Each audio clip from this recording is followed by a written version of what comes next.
Brian, here's the script, okay?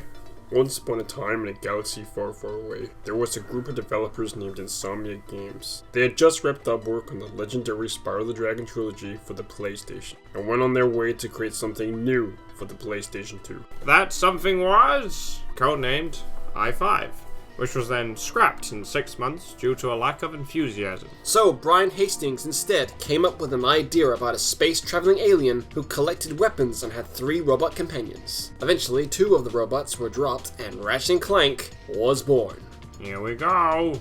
Ratchet & Clank 2002. Released in 2002 for the PlayStation 2, and of course, the game starred Ratchet, a lonely Lombax who dreamed for adventure. As usual with these stories, his dream becomes a reality when a robot named XJ0461 shows up asking for help to stop a crazy villain named Chairman Drek, who plans to take chunks of other planets in order to save his own. They team up and set course to look for the clumsy Captain Obvious. The game was a platformer shooter hybrid filled with interesting characters, lots of planets to explore, and many twists and turns. Unlike Jak and Daxter, it featured Clank as a playable character in his own solo bits. It did receive good reviews, but some criticized its story for being bland and predictable, and Ratchet for being an unlikable character. Its camera angles were also deemed idiotic, mostly during boss battles. Ratchet & Clank 2, Locked and Loaded, 2003. Like most great companies, Insomniac absorbed the criticism like Electro absorbs electricity, and improved them for the sequel. Ratchet & Clank going commando.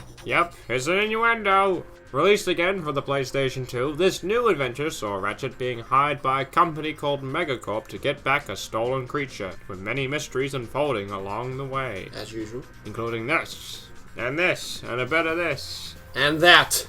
What is that?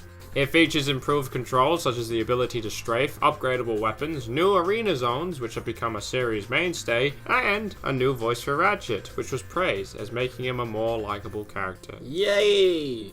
Ratchet & Clank, Bang Bang Bang, Critical Danger of the Galaxy Legend. Is that the real translation? Yeah, it's obviously Japanese. 2004. Out of the blue, a manga was released in Japan, and still to this day, only in Japan. It featured in a Japanese magazine called Koro Koro Comic. I think I pronounced that right. With all 12 chapters later being released in a volume.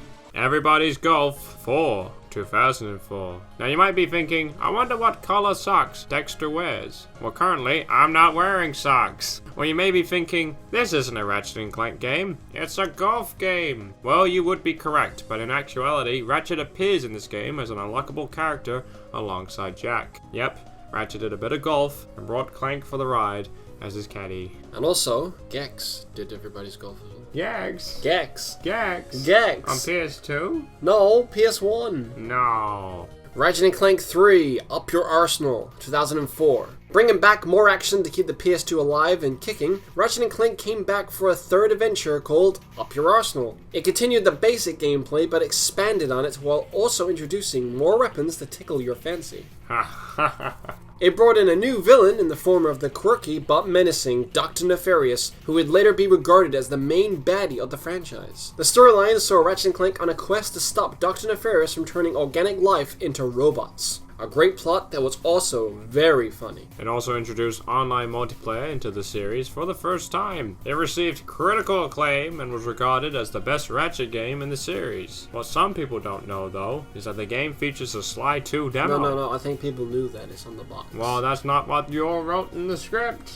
Ratchet Gladiator, or Deadlocked, 2005. Many expected Insomniac to leave Ratchet and begin work on a new IP for the PlayStation 3. But to everyone's surprise, they not only made a new IP, but a fourth game for the PS2 called Ratchet Deadlock. It was different from the previous ones as it focused more on gun combat and arena-based missions. Taking place just after Ratchet 3, Ratchet is forced to take part in a deadly combat sport called Dread Zone, a reality game show where people killed each other. Can you imagine a real show like that on TV? That would be insane. Very insane. Like my sister doing MMA. You have a sister? Yes.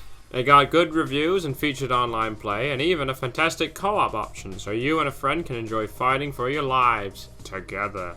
How sweet. Lovely. During this time, Ratchet made an appearance in Naughty Dog's own Jak X as a playable racer. He was once again voiced by James Arnold Taylor. James. Ratchet and Clank going mobile. 2005. Released in the same year as Deadlocked, Ratchet & Clank went mobile for, well, the mobile.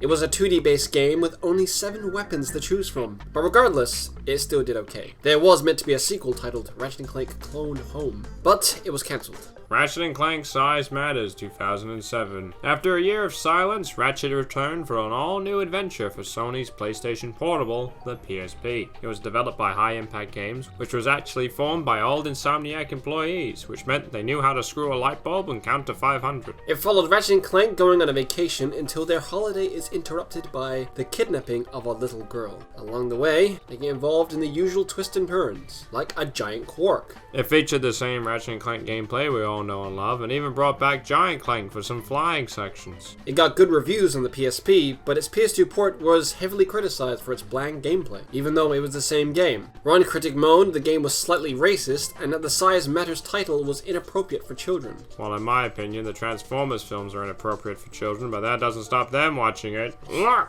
Balls! Bum! Balls again! Ratchet & Clank Tools of Destruction 2007. As gaming moved into the realm of HD, we all expected big things from all franchises. While some franchises didn't quite make the leap into next gen, there's no denying that Ratchet's HD debut was out of this world. Starting from scratch, kinda, the game was an all-new trilogy exploring the origins of Ratchet & Clank into further detail.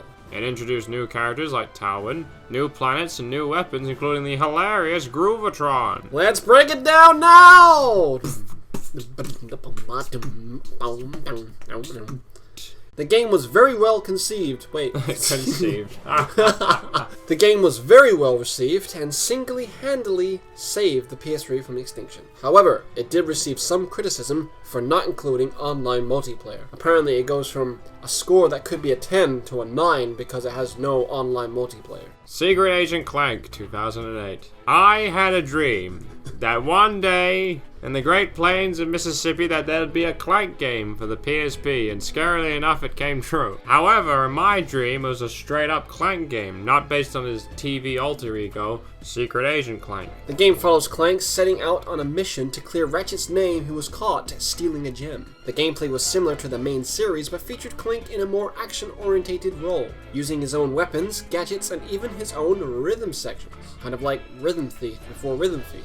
It also featured a playable Ratchet and Captain Falcon. It got mixed to positive reviews on PSP, while again, the PS2 port got bad reviews. Doesn't make sense. It doesn't make sense. It's like, hey, let's play this portable game on the big TV, and everyone's like, no, it's ugly. It's like getting Sonic the Hedgehog 1, and then you port it to another system and it gets bad reviews. Wait, that did happen. Ratchet & Clank Quest for Booty 2008. With Clank being taken away at the end of Tools of Destruction, this mini downloadable sequel followed Ratchet and Tywin finding clues to where he went. This, of course, leads us to the logical conclusion: pirates. It was a smaller adventure, being only 3 to 4 hours long, but it did feature new upgrades to the wrench and more dynamic lighting. It got good reviews, but some felt shortchanged by the game's length, and they felt that it lacked something. Which was probably Clank. Regardless, it ended with an exciting cliffhanger. Ratchet & Clank Crack in Time 2009. The future trilogy was drawing to a close. Well,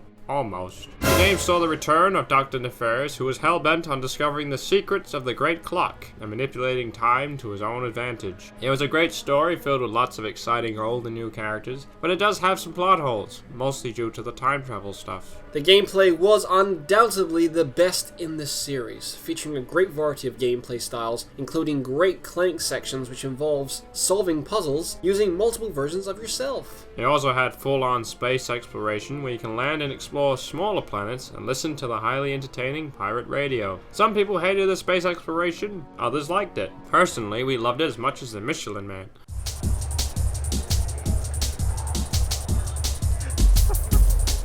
It got great reviews and was considered one of those rare games that immediately makes you smile. It was also nominated for several awards at the Interactive Achievement Awards, specifically in the animation and story departments. With a Crack in Time effectively adding closure to the series, a lot of people assumed that this was the end of Ratchet & Clank. However, that wasn't the case, and in fact, things were only going to get bigger from there. Movie! Nice job again, Brian. You're really good at this.